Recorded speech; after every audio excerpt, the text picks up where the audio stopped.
Well, good afternoon, good evening. Thank you very much for attending the event. We are very excited, not only about the event, about the speakers, but also what represents this event, that is the kickoff of many educational programs of the School of Politics, Economics, and Global Affairs. Hi, Cecile. Hi, Cecilia. Hello. We will. Hello, everybody. So the kickoff of educational programs in the space of technology and global affairs, technology and policy, technology and somehow governance. The school always was very keen into these topics, and there was an applied research center that is called the Center for the Governance of Change, represented by Irene Blázquez, her director, who has been always organized many events. But we were missing educational programs where we were training students, professionals in this space. So now we are launching a bachelor in political science that has a particular specialization in science and technology. So these are students who are going to be trained in designing, implementing, and evaluating public policies, understanding the politics, the governance of technology and science. So as you know, I mean, there is plenty of digital transformation, not only at government level, but also in the private sector. So there is a real need of understanding the governance, how you can use these technologies in public policy. So I think we are really excited to launch this program. It starts in September, sorry. And then at master level, we are launching a master in technology and global affairs with the same idea. Candidates, new professionals who understand the impact of technology in society in many different dimensions, how you can use AI, how you can use quantum, cloud computing, and many other current technologies that has huge potential, and how they can impact society. How is the geopolitics? We actually are very much aware that technology and geopolitics is very much interconnected, and we can see that in the news on daily basis. And that requires a governance, and that requires a better mechanism to govern all this, right? So we are going to have different partners joining us these efforts to organize events, talks, to organize better training programs, to organize exciting activities. And among them, so is Google. We have signed today an agreement with Google to do all these activities. We have the Center for the Governance of Change that will be a partner as well in those educational programs. And we have many other partners that we will be announcing very soon. So this event somehow represents not the beginning, because we have been doing that a lot, but like this strong push that the school is going to be doing. So if you are excited about the impact of AI, the impact of quantum, the impact of many of these technologies, please stay tuned because we are going to speak a lot about that. So with no more delay, I don't think there is no need to introduce our Dean, Enrico Letta.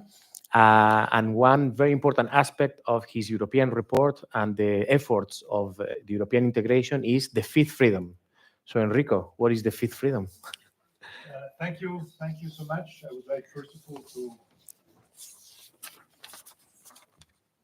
I would like first of all to thank you all for being here, and would like to thank all those who are connected, and first of all, thank you so much for our speakers today, because we have a fantastic panel, and we will take advantage of their expertise, their knowledge on our topics.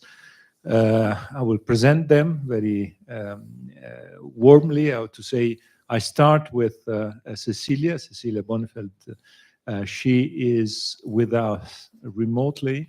Cecilia is the big leader of Digital Europe. Digital Europe is one of the most powerful and I think useful European associations. It's a network, it's a fantastic network of people and business involved in digital, and it's a fantastic engine to help the European Union to be more digital. So I have to thank Cecilia very much for the cooperation in the period of the preparation of my report, because we worked together. It was part of our bottom-up method, and now we are, I would say, partners in crime, because we are trying to convince the European Commission to be more digital and to work more on this idea of the fifth freedom that I will immediately present. I am very pleased to have here Javier Moreno.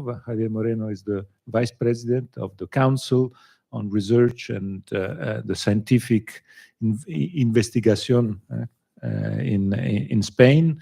The Council in Spain was and is very much involved in the European network of activities on that, with the President, Luisa Del Pino, and many other similar centers, CNRS in France, CNR in Italy.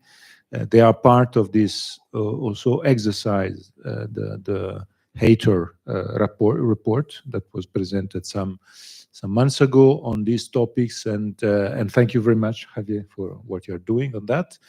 And I'm really very pleased to have Giorgia Abeltino. Giorgia is the big boss of Google South Europe. And as Borja just said, today is also El Baptismo for our common activity. And we are very pleased to start together working on many topics, and I'm sure that the cooperation will be a successful one. Thank you very much, Georgia. I have to say that I am also very grateful to you and to your team, because we had many opportunities to talk in the preparation period of my report on the future of the single market. We had many meetings, and I took advantage of your knowledge, your experience, and the fact that in reality you are a very European company, and we would like to consider you very much as European. So, fifth freedom. The fifth freedom is not a new idea. The first one launching the fifth freedom was the one who created the four freedoms. That means Jacques Delors. Jacques Delors, the president of the European Commission, creating the single market in the period between 85 and 92. He was president of the European Commission for 10 years, from 85 to 95.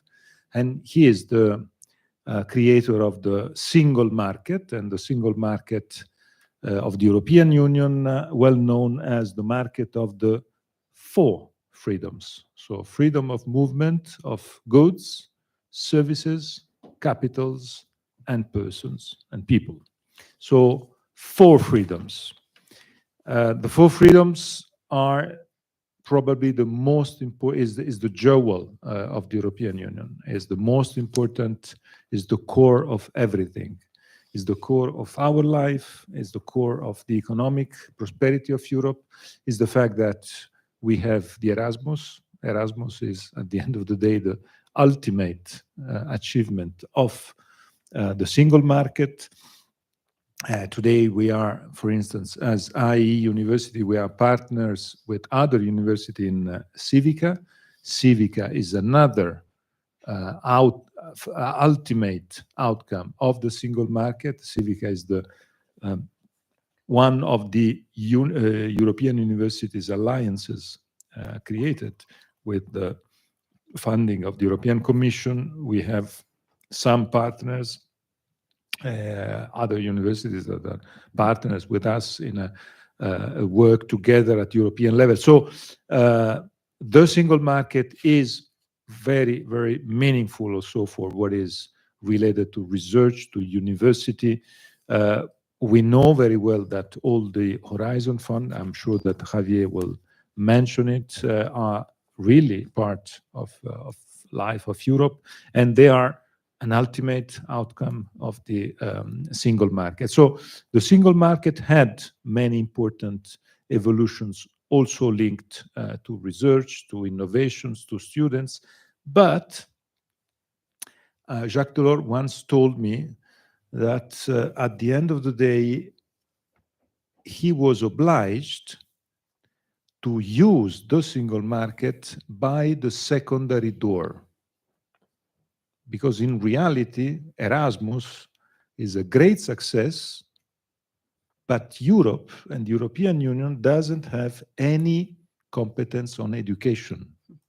That is a little bit strange because we don't have competences on education and we have Erasmus. Why we have Erasmus?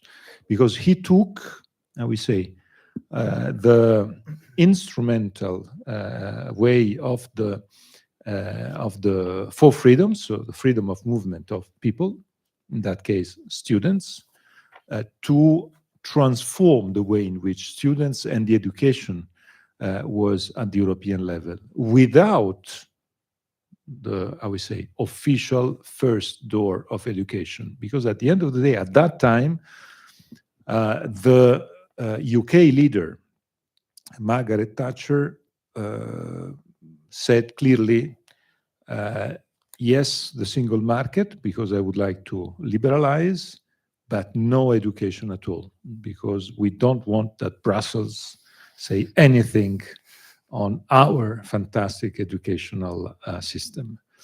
And Jacques Delors was very bright in inventing the way to, I would say, to overcome this veto and to invent the Erasmus. The big problem today is that we can't continue inventing secondary doors. We have a primary problem. And this is the key point. And this is the reason of the fifth freedom. And the primary problem is the fact that we are lagging behind the US. And we are lagging behind the US and we are lagging behind other big giants, new giants at world level, because they take advantage of their dimension. They are able to put a lot of money. They are able to invest. And their dimension is also the way to have on the research side a big push and a big boost. So Jacques Delors himself, at the end of his mandate, in a famous speech at the European Parliament, he said, I have a big regret to have limited the single market to 4 freedoms, because we would need the 5th. And so I started from this speech because I was lucky in the last 8 years of my life. I was president of the Jacques Delors Institute, and I had the opportunity to talk with him in the final years of his life. And he told me always, you have to work on the single market and on this idea of extending the 4 freedoms to a 5th one. And so when the European Council gave me this mandate to write a report on the future of the single market, I started first from the world of the digital, and I think Cecilia will remember that one of the first meetings was together. And then we started immediately thinking that it would have been a big mistake to relaunch the single market in a I would say, old-fashioned way. And in reality, the first step must be the step to launch the single market in the future, not starting from the past.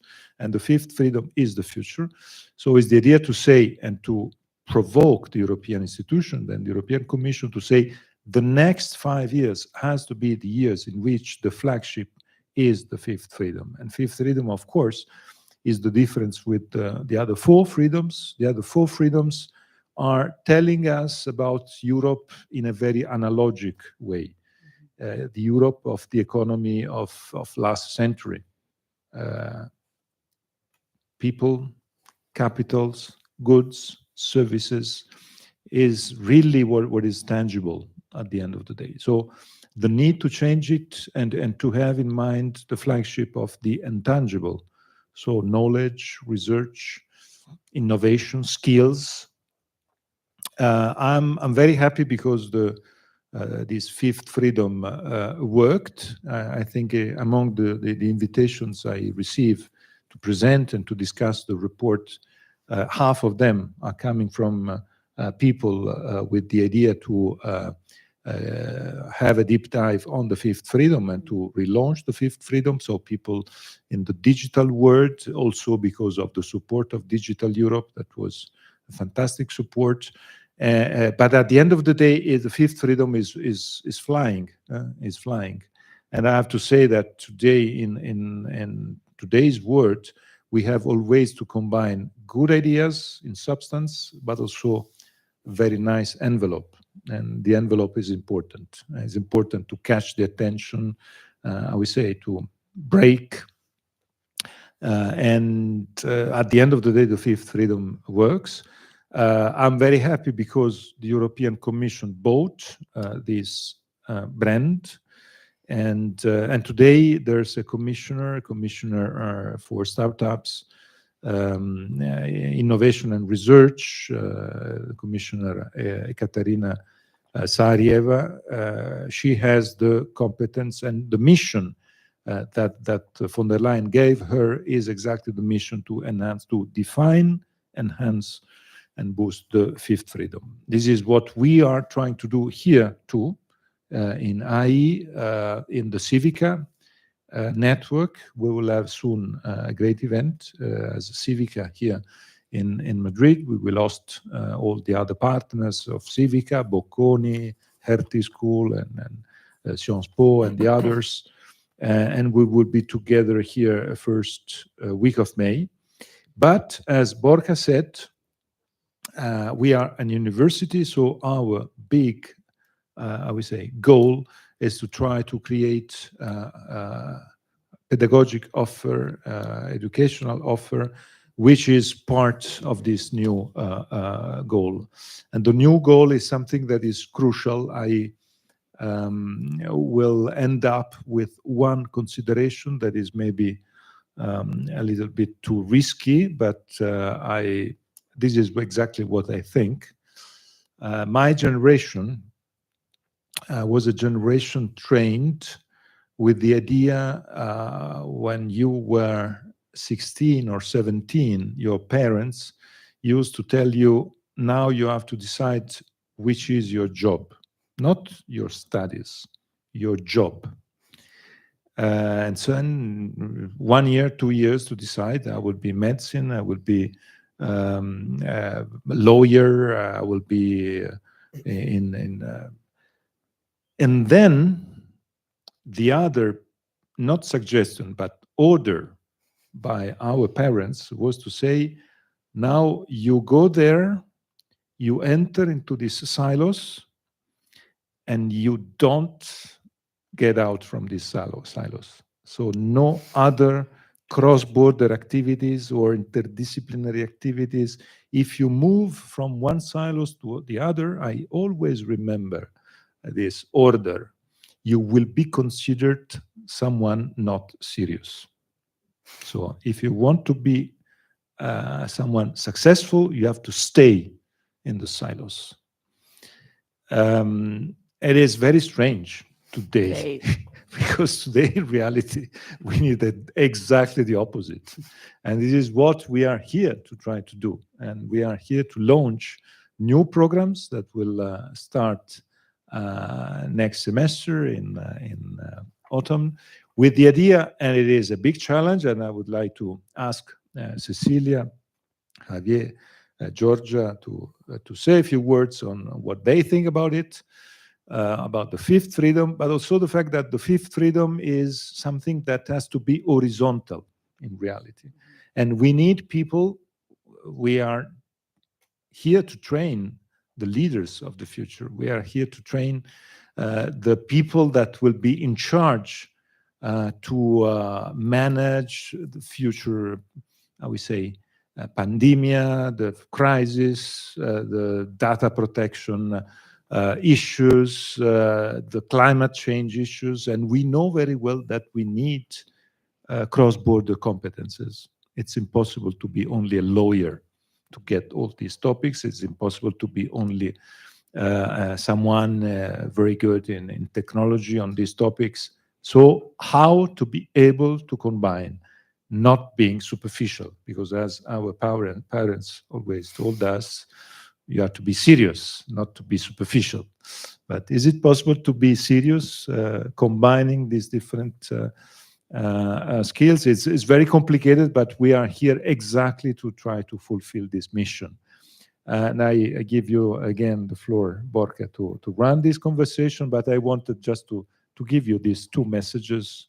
The fifth freedom is our mission, and we are here to try to work together. And I really would like to thank Cecilia for her leadership, Javier for the work that in Spain at the European level you are doing. I would like really to thank you, Georgia, for being here with us, because what you are doing and what you represent, I think it's for us it's a great and a fantastic opportunity. Borja. Thank you, Enrico. So I'm going to combine my questions in one for each, so then there is a little bit more time for the audience. Georgia, first of all, thank you very much for the partnerships that we signed today and everything that we will do from today onwards. One of the points that Enrico highlighted is this global competition in research and innovation, especially maybe we usually in Europe, we compare ourselves with US, for instance. So there is a couple of things that I would like you to ask. Like Google always represents this company that represents risk-taking, innovation, and also you are a catalyzer of many new companies, many new startups, especially in the tech sector. So on one hand, how do you see the difference between Europe and the US in terms of policy, culture, regulation? This is something we always compare between each other. So from Google, how do you see that difference? And second, one of the things that always startups in Europe says is that we need more capital. We need more investment and support, right? That there is not the same, it's very far the distance between the capital support in Europe than the one you have in the US. So how we can work in Europe as well to really attract capital, and therefore we will attract as well talent and these startups. Yeah. So first of all, thank you very much to you, Enrico, for first of all thinking out of the box or thinking out of the silos, if you want, for this new program that we are launching together. I really believe that today, and this goes back to what you were saying before, Enrico, I strongly believe that for the education of the future, we will need a very strong mix of digital skills, because people, you, all of you, and also us, we will need to understand what is happening in the digital environment. So you will need to understand how to prompt, you will need to understand what is happening into a machine learning system, but this needs to be coupled with what is called humanities.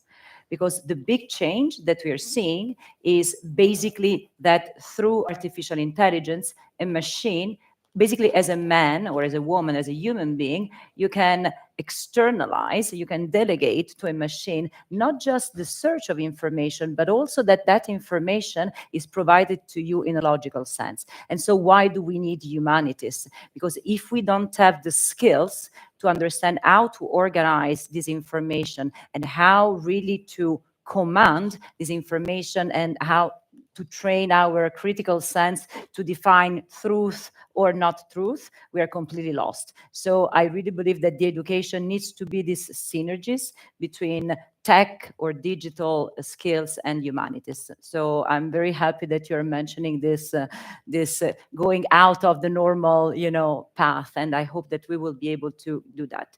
Now, going back to your question, couple of data, because data are important. So if you have read the Competitiveness Compass and many other research, you know very well that European growth is declining, and especially that the gap in productivity between the EU and the US has been widening in the last 5 to 15 years. Productivity is, of course, super important in terms of growth. So yes, we do have, let's say, a problem as European, and we do need to, understand what are A, the roots of this, and B, what we want to do. So we have few minutes. So if I have to summarize what are the main elements for this difference between the EU and the US, especially in terms of productivity, I would say that there is the innovation gap. There is an innovation gap.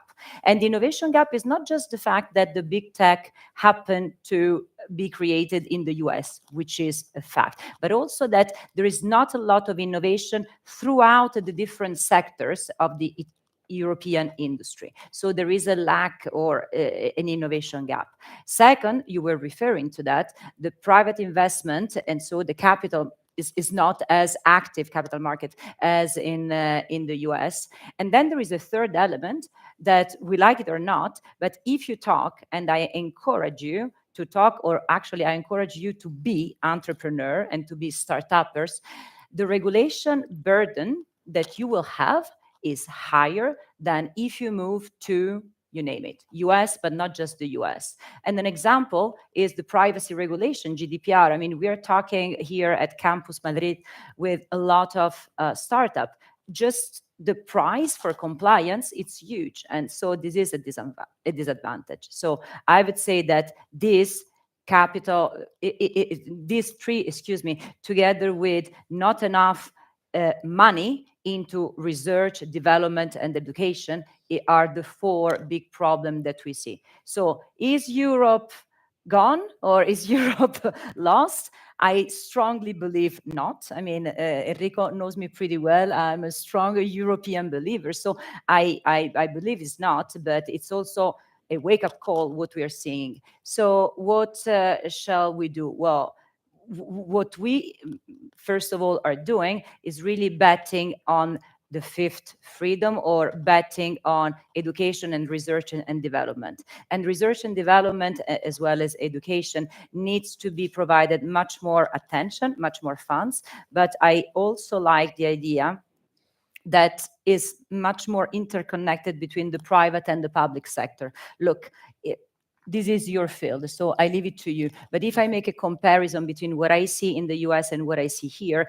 there is much more investment into research and development by the private sector in the US, of course, but there are also much more connection between private and public. So if also we in Europe have better connections, well, we will have it will be much more interesting for the researchers that will understand better what the market or the private sector is willing to have, and so also have more idea, being more entrepreneurial. But also for the private sector, of course, it will be much better to be connected. So I think this is pretty important.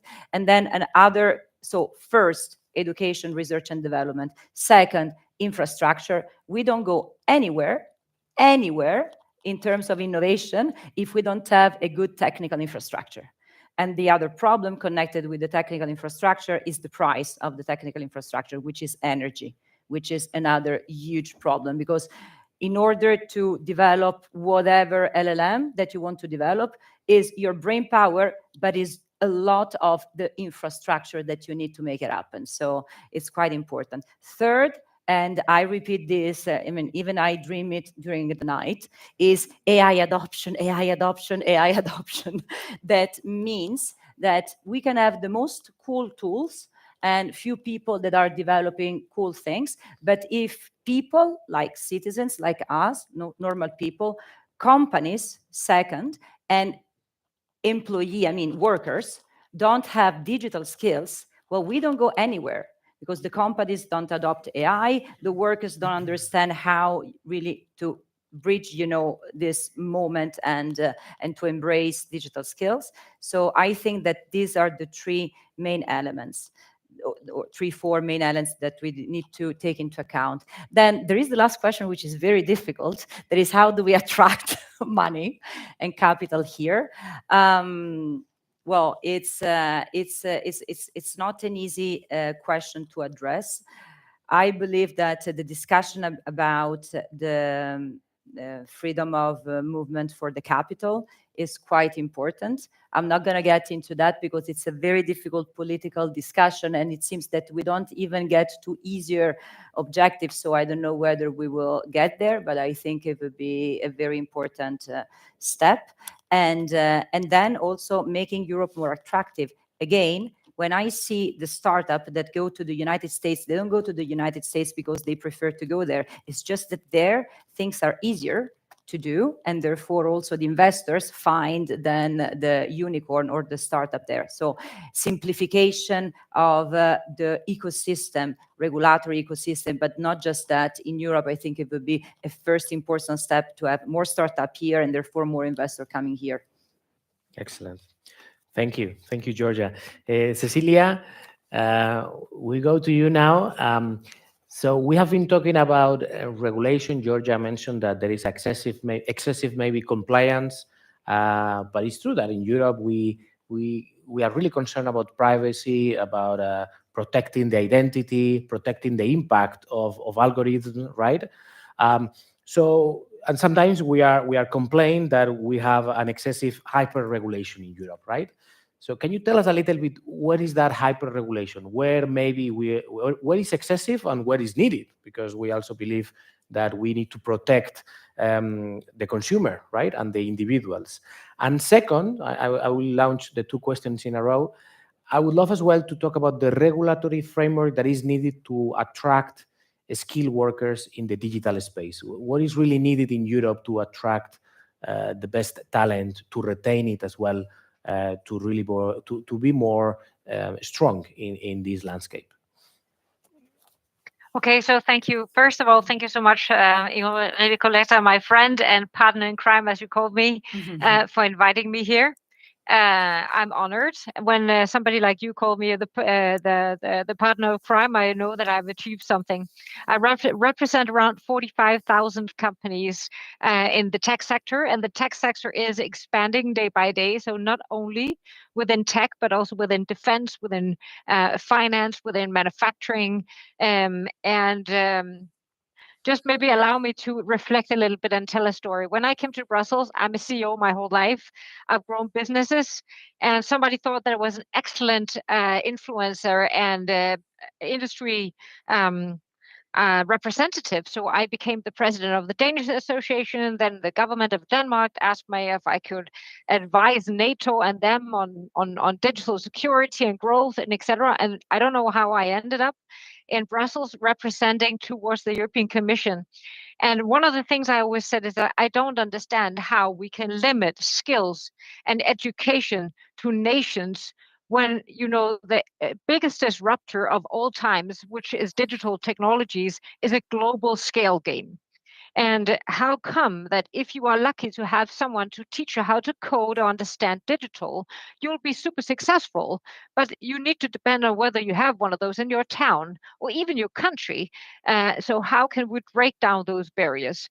And I think Europe really needs leaders like Enrico Letta to basically put it down on paper and say, now is the time.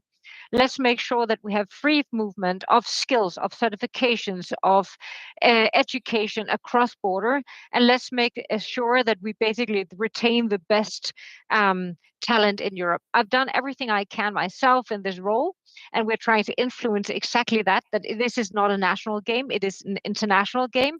And if we don't win that game, scale game of talent, we will also not succeed in productivity and in being one of the winners of the tech race.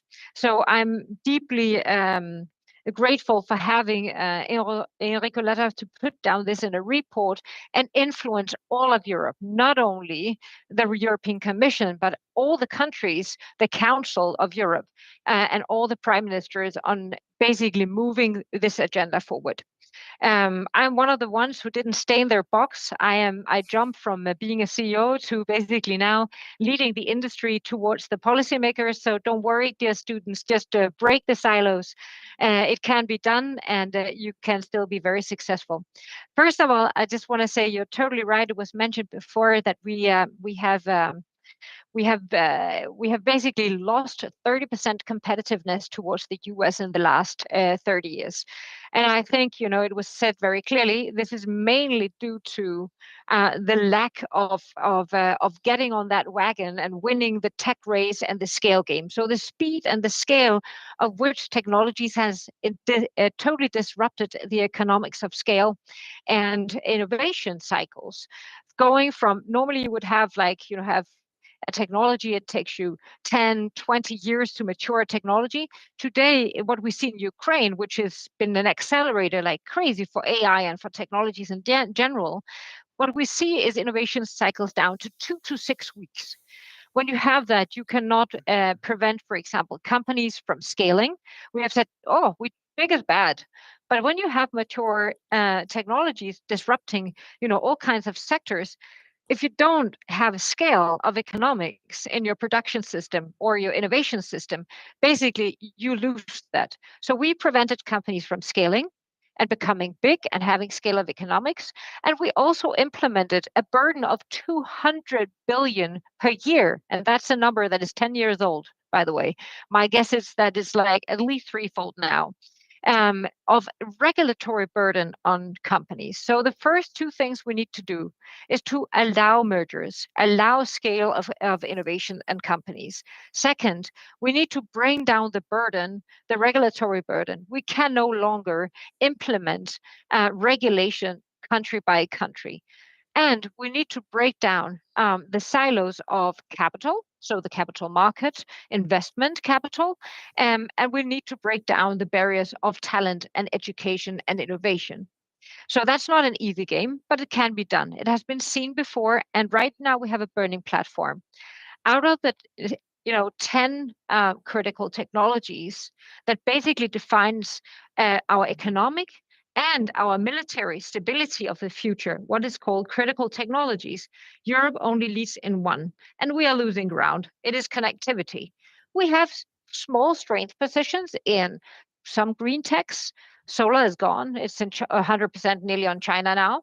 But we still have some wind, and we're very good at energy optimization technologies. We also have a few strength position within biotech and within manufacturing technologies. But AI, for example, and microchips, so semiconductors, we are far, far, far behind. And of course, we will never be self-sufficient. It's not about that. But we need to be able to basically build our own capabilities only also in Europe, together with our like-minded allies. Right now, I know there's a lot of tension with the US, but they are still a like-minded ally and our biggest security ally. So this is really what we need to do. We need to cut the burden. We need to simplify the regulatory environment. Enrico Letta came up with this idea called the 28th regime, which is really, if you are a company, you go in one place, you have one rule set. You can register your company, you can pay your tax, you can pay your VAT, you can apply with the regulations that you need to apply to. You don't need to go to Denmark and ask, and then to Germany, and then to Spain, but you know exactly how you can navigate across border. And this is exactly what we need. And then last but not least, we need to stop talking about being careful. We are the most regulated continent in the world. There is nothing that is not regulated. So let's optimize, let's interpret what we have, and let's make sure that we have a smooth implementation that is aligned across Europe so companies can basically apply the same over all of Europe. And I think we need to really look for the cut, the simplify, and the last one, incentivize. Procurement. If you go to the US, they will launch procurement programs that are across the whole of US saying, okay, we want safe connectivity around airports. And in those projects, they actually put the research and development. They say, okay, this is the consortium. You find out how to innovate that solution. That is optimal to do this. In Europe, we say, let's launch a tender in Spain. Let's launch a tender in Denmark. Well, I'm sorry, with that kind of mini scale in Denmark, even Spain, even Germany, we are all small, and you will not have this kind of scale games where we innovate while basically having a deal, because that's what companies need. Companies live out of real deals. So there needs to be much more cross-European procurement of dual-use technologies and of critical technologies. And last but not least, I think we need to collaborate much more, and I know that IE is doing this. Collaborate much more with both educational institutions and industry. What we've done in Digital Europe is that we've just educated 900 women from administrative functions to tech specialists, and within the first 2 months, we saw that 75% of these had a job. So these kind of programs, we need to drive them together and make sure that we help each other to have a workforce that is not only using technologies, but basically creating technologies and values within all sectors. Thank you, Cecilia. Thank you very much. We will come back to you in a few minutes with the Q&A. And now Javier from the Spanish National Research Council. If you can tell us, I mean, first maybe about the role of the SIC, of this, well, now or later, about the role of the SIC in all this debate, and also especially to promote research mobility, because of course in your institution there is plenty of Spanish researchers working on the latest trends on investigation and research on some technologies. How do you facilitate as well technology transfer at the institution, and how to address the major challenges that we talk here through research? And the second question is about the ATOR report. That as well, Enrico has referred to that in different discussions about the fifth freedom in other occasions, like, and why the recommendation of this report are so important for the space of European higher education and research collaboration. That is something that is really important in these particular topics. So, thank you so much, Borja, and thank you so much, Enrico, for the invitation, for the opportunity to share with you a little bit a slightly different perspective from basically what is the largest public research performing organization in Spain. So we come from a slightly different point of view, although I'm sure there are plenty of points of connection and interaction with what you have been presenting, which is more the world of industry and business, right? The Spanish National Research Council is the largest research organization, as I said. We are about 16,000 people working all over the country, structured in around 125 different research institutes, covering all areas of research. So you can imagine us as a very large body, which inside is also made of hundreds of silos, of knowledge, right? So one of our first efforts is try to make our researchers work together. So put together an expert on nanomaterials with someone who is studying rare diseases, and sitting them together to a sociologist that is going to analyze how the patients of these rare diseases get organized and put pressure on decision makers on the healthcare system to ask for a cure for the problems, right? And we are building on these kind of initiatives or platforms to bring together scientists from totally different fields, which up to now had been basically asked, up to very recently, just focus on your papers, publish some top journals. This is what we are going to value from you. And what we are trying to do is to change that programming, that software in their action. And we are telling them, listen, your papers are great, but what use do they have for responding to the societal challenges that we have in contemporary world, right? And in order for your research and your knowledge to be really useful, you may better work with someone from a totally different discipline, trying to approach a global problem from totally different angles, right? And this is a very difficult thing to do, to try to change the software, the programming that these people have been internalizing in their careers for many years, and even the structure of incentives that they had up to now. So in a way, we are also trying to break the silos, but it's not an easy task. As the SIG, we are very much focused on the idea of transfer of knowledge. Transfer to the business sector, of course. This is the most common and more traditional way of looking at the transfer of knowledge. But there are two other dimensions that we are also trying to emphasize a lot. One is transfer of knowledge to society at large. We want to explain to citizens that the money they invest on us is something that is going to return to them in very practical and very clear ways. Not only in knowledge for the sake of knowledge, but knowledge applied to, as I said earlier, solving your daily life problems. And the second other dimension, complementing the other two, is basically what we call science for policy. is the idea that the knowledge we produce in a scientific organization can be used to inform decision makers on how to draft the best public policies to address the challenges we face as societies at large. And in this field, we are developing all kinds of initiatives and trying to basically shake up our scientists, right? To take them out of their labs, take them out of their offices, of their computers, and think back to where they were when they were university students. When we are university students, we are very concerned about what is it that is going to be useful of what I learned, right? But when you enter into your scientific career, again, you get busy and focus on your promotions, your career, your tenure, your top journal papers. You get kind of in a way stuck into your own little world as a scientist. And we are telling them, all that is very nice, but we want you to open your eyes, connect to the world, and do something that is going to change. Go back to when you were a teenager and you started to being curious about biology or sociology or astronomy or whatever it is. And it's working. I think the organization is gradually moving in that direction.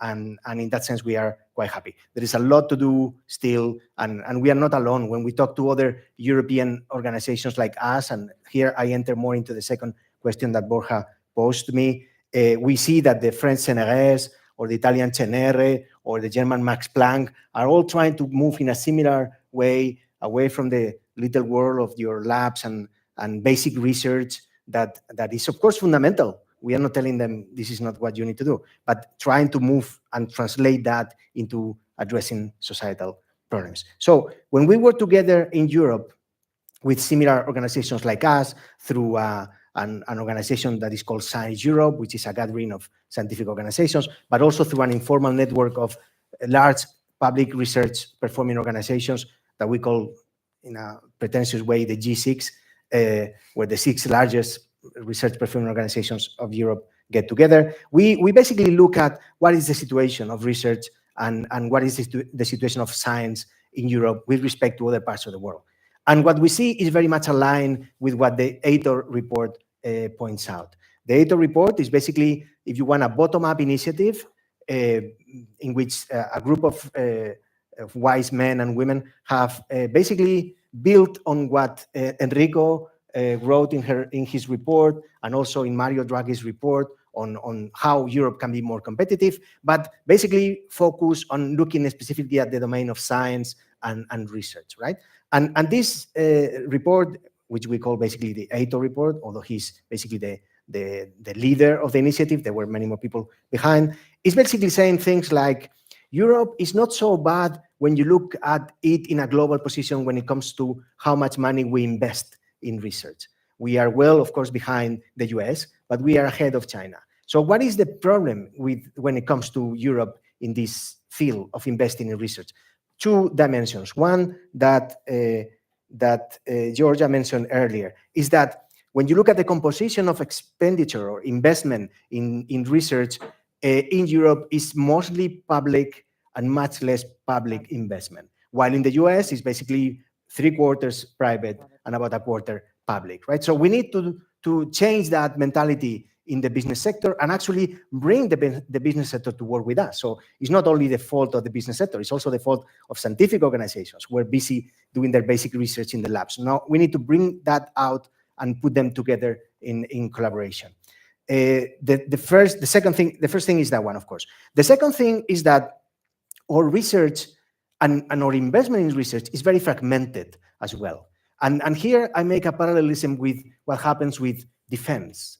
Or investment in defense in Europe is not so bad when you compare it to other parts of the world. But what's happening is that it's invested in little armies which are replicating exactly the same, all of them, right? So we all have a few planes, we all have 1 or 2 submarines, we all have certain radar systems, but we don't work together really, even if they have been coordinating this for decades, right? NATO and the EU have also tried to have a defense dimension, but we do not break the silos. We continue thinking on the national level as if we are the ones who are going to play a role in the world. And the truth is, either Europe plays together or we basically become some sort of a museum, some sort of a theme park, where it's very nice to come and spend time or visit and so on, but we will not be at the table deciding about, what kind of world we want for mankind altogether, right? So in that sense, breaking the silos at the national level is the next issue that we need to address. And of course, this is very well clearly stated on Enrico's report, is the idea that even after the single market and all of the efforts we have made to create the European Union and so on, we remain very much looking at the national level, and the economies of scale in every field, including science, are basically limiting us enormously. So we need to start thinking big. The biggest problem we have in order to play a part in this competition at the global level is the fact that we don't seem to believe that we can play that part. So the first thing we need to do is to actually be willing to do that. And in order to do that, of course, we need to forget about 1% budget for the EU. That makes no sense. If you want to have real coordinated initiatives, you need to forget about that. You also need to forget about the corset within the national budgets in topics which are not spending. These are topics which have to do with investment for the future. So, of course, here I bring the topic to my field, which is you need to invest in research, you need to invest in science, because this is what is going to put you in the future at the forefront of technologies. So yes, back to the argument that has been said earlier, in some fields we have already pretty much lost the race, but that doesn't mean that we cannot still find interstices, spaces in which we can place ourselves, right? We may not be at the forefront of AI at large, but we can be very good at applying AI in certain dimensions, in certain fields in which we are already pretty good, right? So let's, of course, continue working with our partners globally, and let's try to identify those areas in which we can actually excel.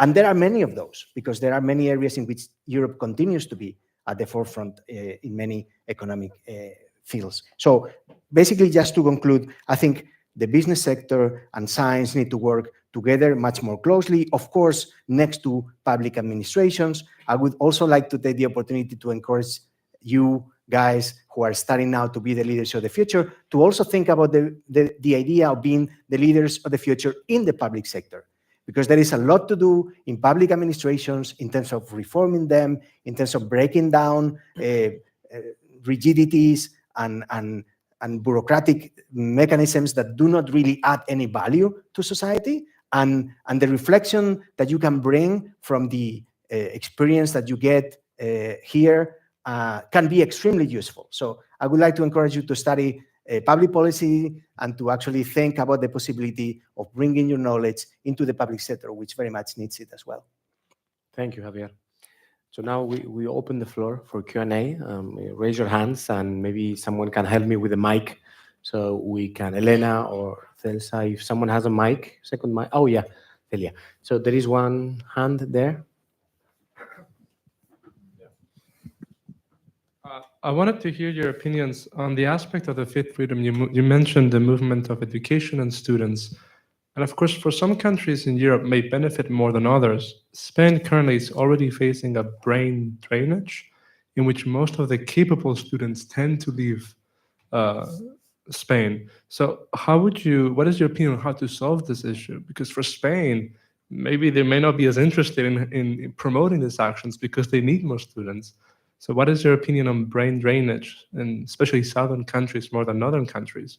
Because there's a difference between the south and north of Europe in this aspect as well. Yeah, very good, excellent. Someone else there? Anna? Thank you. And anyone else? Later, okay.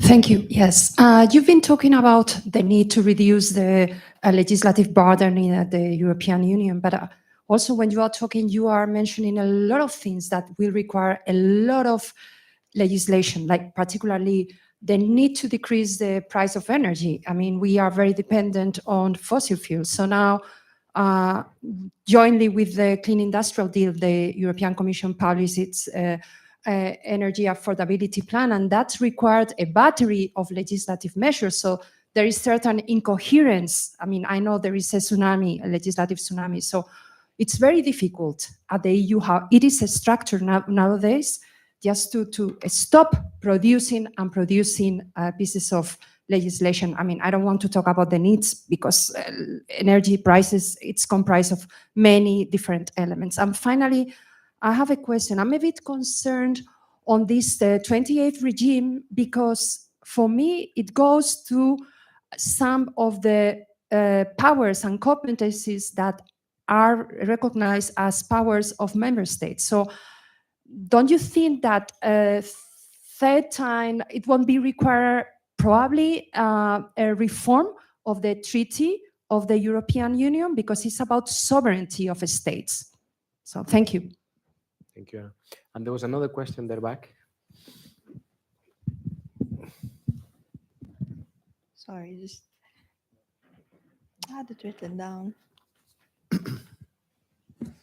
So there was a mention on advancing the pace of tech development in Europe by collaborating with more like-minded countries, specifically the US. However, given the volatile political climate in the US, would it be more advantageous for Europe to collaborate with tech partners from MENA, Southeast Asia, East Asia to advance its technological infrastructure and also to begin to stray away from over-reliance on the United States? Or is its long-standing transatlantic partnership too deeply rooted for this kind of change? Thank you. So please just go ahead, taking the questions you want. I can start with the first one on, Yep. on brain drain, which in fact is not so much an issue anymore, if I may say. I think now we are much more involved in a dynamic of brain circulation. Just to say, to give you an example, of the 16,000 people that we are in CSIC, more than 10% are foreigners who came to work with us in CSIC.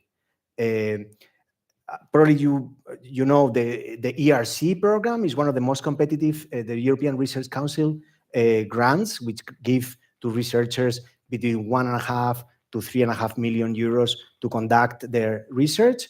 Well, more than half of the grantees of the ERC program that we have in the CSIC are foreigners who decide to come and develop their project with us.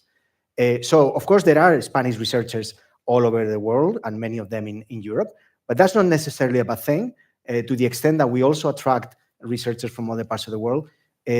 So the problem is not so much that. The problem is back to what Enrico was saying earlier with the notion of the fifth freedom, is that there are still many barriers, many obstacles that we find when a researcher wants to move, even within Europe. And that is something that we can relatively easily address if we have the will to do so. For example, for a foreign researcher to come to conduct research in Spain, they need to get their degree kind of like certified by the ministry in Spain. And what is the point in doing that within the European Union? That makes absolutely no sense. We have made the Bologna process, we have completely standardized the process, and still we need to recognize degrees. Why? I mean, I think the EU can very easily get together to discuss about this and solve this issue very quickly. Yes, it's a regulatory matter, but one that is very cheap to implement. And it just takes one thing, which often lacks in Europe. And this is basically bottom line, my concern about the European Union, is trust. We need to trust each other. At the end, what is the difference between the US and Europe? Is that in Europe, we still don't trust each other enough. Remember the crisis after 2010 and the austerity initiatives and all of that, all of the distrust that was generated between the North and South and debtors and creditors and all of that is still, if you want, a cleavage or a weakness in Europe, is the fact that we need to trust each other, and we need to trust that a degree that is granted in Poland is as good as a degree that is granted in Portugal. A degree from Sweden is similar to a degree in Italy. If we agree on that, then there is no reason to have any obstacle for any degree from PhD to a BA to be automatically applied and used anywhere in the EU. So it's a regulatory matter, but one that can be solved quite easy, quite quickly, if there is the political will to do that. And that would really mean a huge push in the direction of the fifth freedom, because it would allow talent to circulate much, much more. And I think that's something we need to do. And finally, just if I may say, when it comes to links to other parts of the world, not only the US. That's something that Europe has a huge potential for. I'm not saying it's not something we are not doing already. Of course we are. Again, back to the example of CSIC, we have very strong links with Latin America historically, and we continue to do that. We have more than 100 bilateral agreements with Latin American scientific organizations. We have a lot of circulation of Latin American scientists coming to CSIC, a lot of Spanish scientists who go to work in Latin America. We are pushing in Africa. We are not so powerful there yet, but it's a priority for us. We are starting to build an Asia strategy. So, and again, when I talk to my partners in other European scientific organizations, they are all trying to do something similar, right? So we are all building these science diplomacy networks and facilitating the mobility of researchers across continents, and we are in a good direction there. And I think Europe can play a very big role and take a lot of benefit and profit even from building these bridges and interactions with other parts of the world outside of the US and China, with whom we also need to continue working, of course. I'm happy to take the second if I- question about regulation. So let me clarify something. I'm not saying that we should not have regulation. It's just that we need to make a distinction between the regulation that hinders competitiveness and the regulation that helps and support, competitiveness.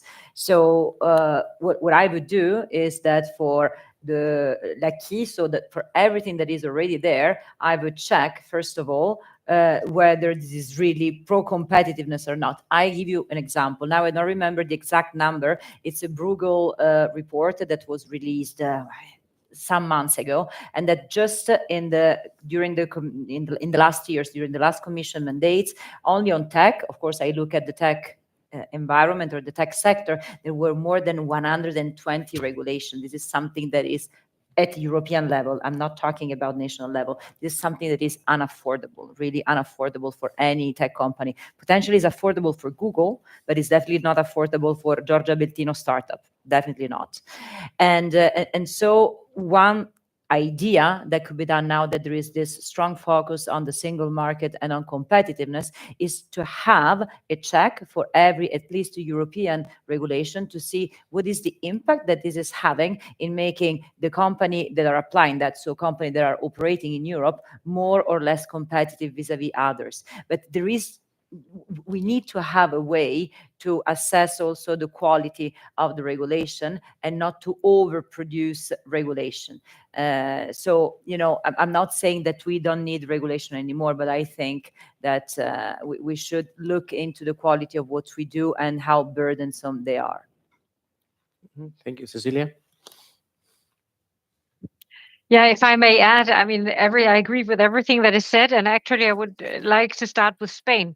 I mean, since COVID, Spain has risen from, the 17th place in what we call the DESI index, so the digitalization index, to a sixth place. So I actually see Spain as one of the up and coming countries on tech, and I think we can learn a lot from tech. You passed the startup law, where you have tax deductions and freedom for your startups. You did what was called the called the KIT program during the COVID, implemented by Nadia Calvino when she was the finance minister, where startups could actually get grants for digitalizing their businesses. And you have spent a huge amount of some of the recovery funds on digital skills.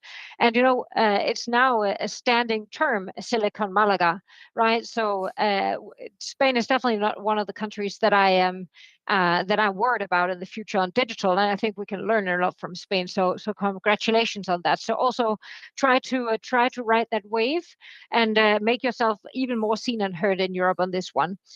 Second of all, on tech and collaboration in EU, US, and other countries.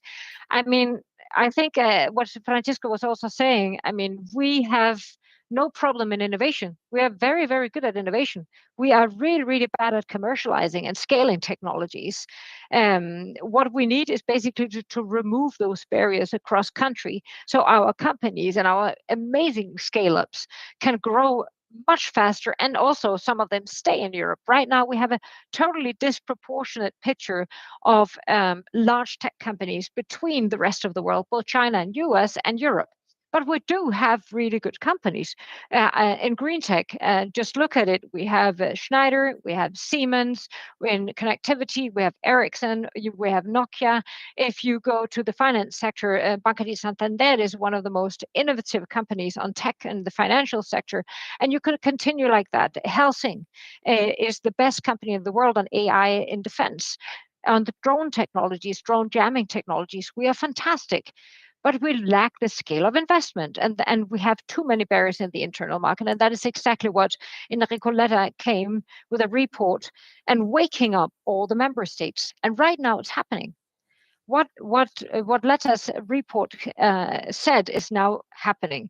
There is a huge wave of cutting regulatory reporting burden and really looking into the existing and the coming regulation, like the AI Act, the Data Act, which there's a lot of improvement to do to make. This is happening right now. It's called two processes in the EU. One is called the Omnibus process, which is looking at reporting burden, regulatory red tape, etc. And then there is the fitness check, where we are basically going back, looking into the AI Act, looking into the Data Act, looking into the cybersecurity regulations, saying, what can actually be improved to make those regulations much more competitive and driving much more innovative behaviors and investment in Europe. Last but not least, on EU-US, listen, I think, honestly, I think companies are the bridge right now. I know that some companies, a few, get all the media attention, but those, 45,000 that I represent, the majority of them are not national. They're not only European. They're also the European headquarters companies. They are global. They earn their money around the world, and the EU-US market and the trade on this one is huge. If you look at companies, all the European companies that you define as European, they also have big market shares in the US. China on tech has been closing down. There is hardly anything left. It was rising slightly, but the last, I would say, 10 years, it's just gone like this. So there's nearly no market left for tech, for European tech in China. And so we need to not only keep being the bridge between EU and US and really try to avoid protectionism. Right now, it's the battle of regimes, not the battle of industries. But we also need to open up new markets, new like-minded markets, Japan, Australia, and of course, South America, and of course, even Africa, where China has been extremely active while we have been a little bit asleep at the wheel. But we have to remember one thing. Right now, we have one of the biggest consumer markets in the world in Europe, and we're not using it. We're not using it to scale out our own companies. And that is, I always say, you can fix everybody else's problem, but we need to fix our own problem first. And of course, in parallel, we need to do all this, but we have problems to solve. We need to remove the burden, and we need to scale our innovation. We need to make sure that we attract much more talent and investment. We need to look at these mechanisms, like, for example, tax incentives, Europe-wide tax incentives, Europe-wide procurement, Europe-wide wide incentives for investment in technologies. Thank you, Cecilia. Thank you for the questions, first of all, because the questions were very, very good and very interesting. I have one point on the 28th so-called regime. I prefer to name it virtual state, the 28th virtual state. I prefer, maybe because in Italian regime is not a fantastic word. Not a good word. So better to say 28th virtual state. Yeah. In reality, we can apply it without any treaty change. And that was, for me, one of the fundamental aspects of the report, is to clearly say we have to react not in the normal, intuitive way in which in Brussels we react. Because in Brussels we have this terrible, I would say, instinct that for any discussion to open the Pandora box of institutions, institutional changes, institutional discussions. In reality, I think we have to consider that COVID, that was the most incredible, unexpected challenge, we were able to address COVID and the vaccines and the rest without any treaty change. And I would like to say, I would say in a very low voice, that healthcare was not and is not an European competence. So we were able to use all the different tools that we have at European level to address a topic that is in reality was so complicated. So all the reports tools are all without any treaty change. And in reality, the strength of the 28 virtual state is the idea that it is optional. So it's not the way to cancel the 27 systems, but it's because it is unfeasible. We go to a country and we say to this country, Brussels orders you to cancel your corporate law that was written in the 19th century, the 18th century, and each country will try to resist to that. That's clear. So the idea is to say it's an optional sort of fast track passepartout that we give to companies. And this is why everything in terms of the improvement of the European Union has to be in an alliance with companies, because it is clear that companies will choose the passepartout and the fast track. And it is clear that this choice will make clear, I think, to the political leaders at national level, at European level, that all these discourses about patriotism, economic patriotism, sovereignty are all fake speeches. They are nothing to do with the reality. In a European Union where we decided to put together the most iconic aspect of sovereignty and national identity, that is the money, we have all the same currency. And our currency in our wallet is written in 3 alphabets. I would like to ask you to give a look to the notes that we have. 3 alphabets. So which kind of identity? So at the end of the day, I think we can try to bet on this idea, on the passepartout, on the fast track, and I hope that can work. And I take your good question on that to jump on what Javier just said about the mutual recognition on diplomas. Because, for instance, this method can become a method also for solving problems in many other fields of the European disintegration. Why don't we have a European diploma, for instance, on that? With the idea to overcome the fragmentation and to, I'm sure that companies will buy it because it is clear that it is a great acceleration. And it is a way also to eliminate what the French name in a fantastic term that I like very much, with great creativity, le millefeuille. So that seems a cake, but in reality, le millefeuille is the big problem that we have in the European Union, because we have, and you in Spain, you know very well, because you have another part of the millefeuille that is the regional legislation that is different and complicated. So this is, for me, a crucial point.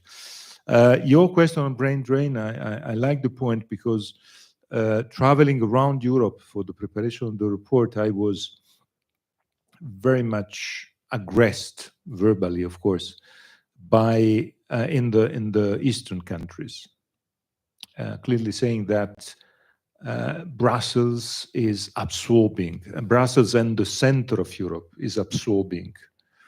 And there's a sort of saturation in some of these areas. Take what is happening in the Netherlands, for instance. I remember I was in the Netherlands and in the period of the elections. And one of the reasons why the populist leader took a lot of votes there was because of the prices of housing.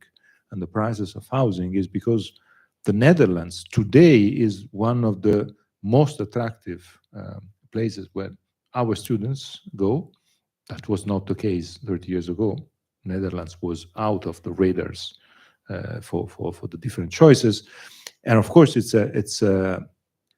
not a big country, and you have all this saturation that is creating an immediate raise of prices that is creating a lot of problems to the citizens. And at the end of the day, they say, out the foreign students. And it is very simple in terms of populistic brand. So the idea to say that, and it's another part of the report, the structural funds next period has to address the complicated but fundamental topic of the freedom to stay.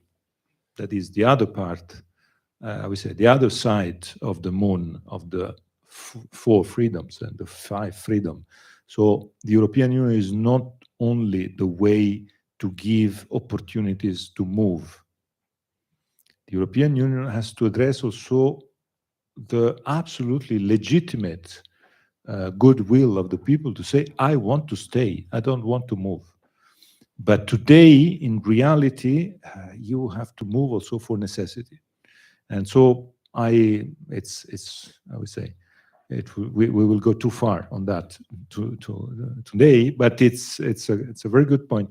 I end up on a point that Georgia just mentioned before, and Cecilia jumped in, because it is in a few words, it's the crucial difference between us and the US. I share what Cecilia said about the US. I think I summarize, Cecilia, what you said by saying that the US will survive Trump and the US-European Union relationship will survive Trump. I have no doubt on that. It will be complicated for many reasons, but we will survive.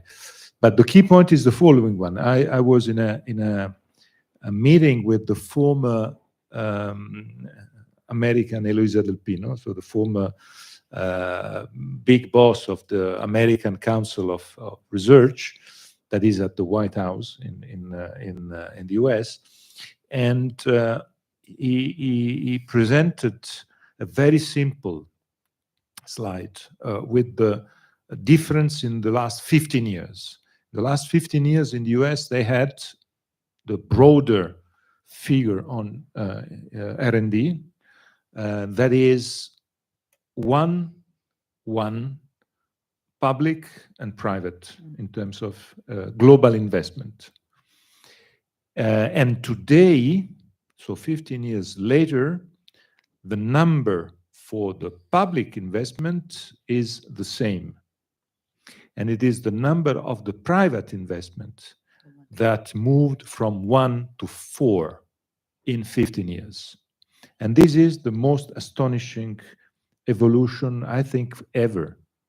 Because moving from 1 to 4 in 15 years, and of course that gives a lot of money to put, for instance, in AI. There's no, I would say, comparison in terms of what the US invested in AI, and it is mostly private money. On space is mostly private money. And here, I have to say, in Europe, of course, the main problem, as Cecilia, Georgia, Javier just mentioned, the big problem is the fragmentation, because being fragmented, of course, the scale level is not there. But I would like to add one point that is also a cultural point. There's a large part of our continent keeping thinking that innovation research has to be funded publicly.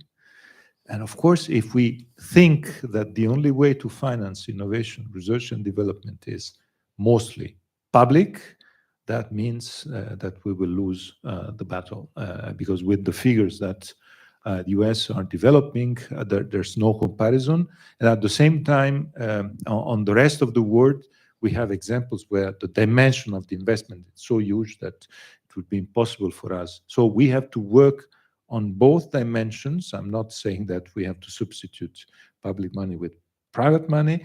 I have to say that if we are not able to match the two first and to develop a big incentive process to have big private investments, I think it would be very complicated. Thank you, Enrico. Unfortunately, we need to close. Thank you, everyone who has connected online.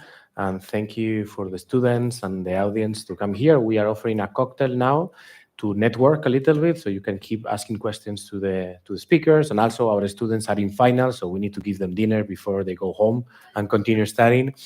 And before closing, also let me thank that sometimes the visible faces of these talks are the School of Politics, Economics and Global Affairs, or the Center for the Governance of Change. But behind us, we have teams in communication, in marketing, in admissions, in global recruitment, and in all the house, all I was put in program management. All the house is putting a lot of efforts to stimulate the ecosystem of tech and policy, tech and global affairs. So thank you, everyone, for putting your best to organize this, and see you in the cocktail. Thank you. Thank you.